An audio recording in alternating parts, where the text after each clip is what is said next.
ईद का दिन था, दोपहर का वक्त था। आज गर्मी पड़ रही थी। रेहाना ने बच्चों को तैयार कर बाहर भेज दिया था और वह खुद भी तैयार हो चुकी थी। मेहंदी तो उसने रात को ही लगा दी थी, जिसकी खुशबू उसके हाथों में थी। उसने अपने आप को खूब सजाया संवारा और खुशबू भी लगाई, और शीर कौरमा जो उसने रात को जगकर तैयार किया था अपने रिश्तेदारों को बांटने जा रही थी।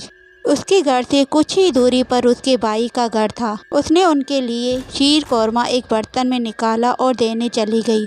उसके छोटे बच्चे थे, इसलिए ये काम वह खुद ही करती थी।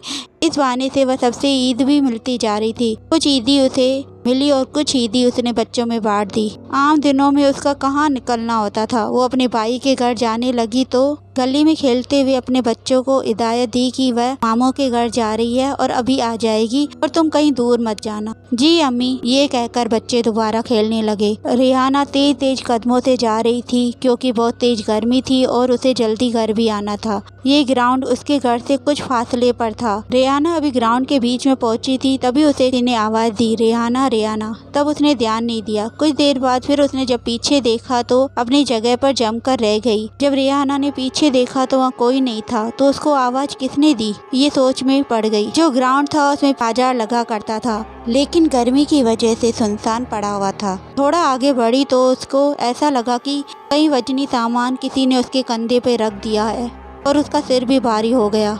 जब वो अपने भाई के घर पहुंची तो पहले वाली खुशी नहीं थी। उसे भाई ने भी महसूस किया, तो पूछा, क्या बात है रेहाना, तुम्हारा चेहरा क्यों उतरा हुआ है? तो रेहाना ने बोला, कुछ नहीं, रात भर जगने की वजह से शायद मेरी तबीयत कुछ खराब लग रही है। फिर उसके भाई ने मुस्कुराकर उसको ईदी दी, और बिना कुछ बोले उसने ईदी ले ली और अपने भतीजे और भतीजी को भी ईदी देते हुए वो वापस घर आ गई। घर आई तो उसे पता नहीं क्या हुआ, वह घर की दहलीज पर लेट गई। जब उसका बेटा घर पर आया तो उसने अपनी अम्मी को बोला, अम्मी क्या हुआ, दहलीज पर क्यों लेटी हो, अंदर लेट जाओ ना। ये सुन रेहाना को पता नहीं क्या हुआ, वह उठकर उसको मारने लगी। उसका बेटा अपनी अम्मी का ये रूप देख घबरा गया और अपनी मम्मी से खुद को छुड़ाकर कमरे में चला गया और कमरा अंदर से बंद कर दिया। और रेहाना गुस्से में घर के सारे सामान फेंक रही थी।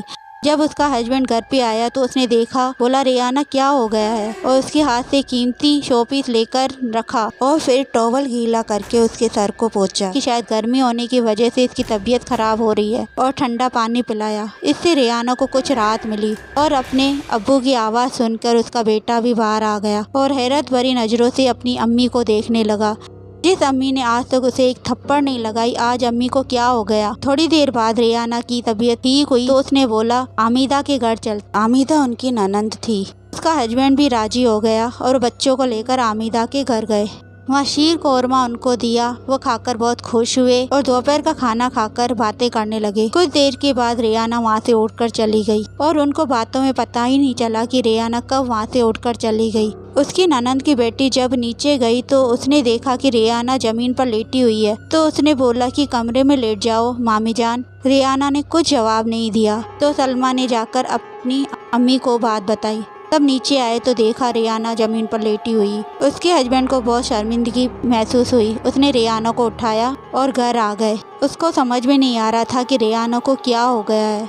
फिर उसने डॉक्टर को दिखाया। उसके बाद उसकी कुछ टाइम रेहाना ठीक होती, उस तबीयत फिर कुछ घंटों बाद खराब हो जाती। फिर उसके हस्बैंड को किसी ने सलाह दी कि किसी पीर बाबा को दिखाए। वह पीर बाबा के पास गया और सारा मसला सुना दिया। पीर बाबा ने कहा कि जुम्मे रात अपनी बीवी को लेकर यहाँ पर आना। जुम्मे रात वह रेहाना को लेकर वहाँ गया। बाबा के पास जो भी आदमी बैठे थे, बाबा ने सबको बाहर भेज दिया। रेहाना को अपने पास बुलाकर उस पर कुछ पड़ा, जिससे उस पर सवार जिन आगे आ गया। ये देखकर उसका हस्बैंड हैरान हो गया, लेकिन बाबा ने कुछ भी बोलने के लिए मना किया था, इसलिए वह चुप बैठा रहा। बाबा ने सख्ती से उससे पूछा कि तू कहाँ से आया है इस औरत के शरीर में, और इसको परेशान क्यों कर रहा है? इसके छोटे छोटे बच्चे हैं। जिन ने बताया कि जिस रास्ते से ये गुजर रही थी उस रास्ते से मैं भी गुजर रहा था। इसकी खुशबू ने मुझे दीवाना कर दिया, और ये औरत मुझे बहुत अच्छी लगती है, इसलिए मैं हमेशा इसके साथ रहना चाहता हूँ। बाबा बोले, इसे छोड़ दे, इसके छोटे छोटे बच्चे हैं, इसका घर परिवार खराब हो रहा है। जिन भी अपनी हट पे नहीं, मैं नहीं छोड़ूंगा, ये मुझे अच्छी लगती है, मैं हमेशा इसके साथ रहूंगा। बाबा ने कहा क्यों इसकी जिंदगी खराब कर रहा है, चला जा यहाँ से अपनी दुनिया में, नहीं तो मुझे भी अपना तरीका आता है कि मैं तुम्हें कैसे भेजूंगा। जिन ने कुछ जवाब नहीं दिया क्योंकि वह जाना नहीं चाहता था। फिर बाबा ने कुछ पढ़ा जिसकी वजह से जिन को वहाँ से जाना ही पड़ा। बाबा ने बोला मैं इसको जला भी सकता था, लेकिन इस अकेले जिन की गलती नहीं है, तुम्हारी बीवी की भी गलती है।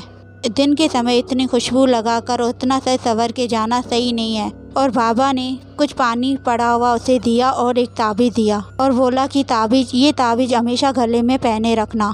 उसके बाद रेहाना पूरी तरह से ठीक हो गई। आज रेहाना दादी और नानी हो गई है, लेकिन ताबीज आज भी उसके गले में पहना हुआ है।